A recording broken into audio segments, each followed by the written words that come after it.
বিশ্বকবি রবীন্দ্রনাথ ঠাকুরকে শ্রদ্ধা জানিয়ে।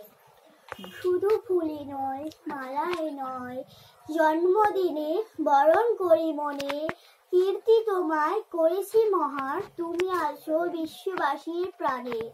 প্রতি বছর তোমার জন্মদিন 25শে বৈশাখ আসে ঘুরে ঘুরে, পূজিত হও তুমি বিশ্ববাসীর চিন্তা চেতনা হৃদয় মন্দিরে।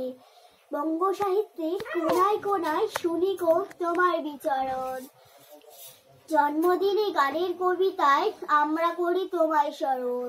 তোমার সৃষ্টির সবই যেন প্রবাহমান অসীম অমৃত ধারা, গীতাঞ্জলি কিংবা গীতবিজ্ঞান পড়ে হয়ে যায় আত্মহারা। আমাদের ছেড়ে চলে গেছো অসীম অমৃত লোকে বহুকাল আগে, আনন্দে কিংবা বিষাদের দিনে তোমার বাণী হৃদয়ে জাগে। জন্মালে তার মৃত্যু হবে হেতা কেহ নহে অমর, বিশ্বকবি মনের গুরু আমার প্রাণের গুরু তুমি। দিন রাত পাই তোমার ছোঁয়া ধন্য যে হই আমি, দিন রাত পাই তোমার ছোঁয়া ধন্য যে হই আমি। নমস্কার।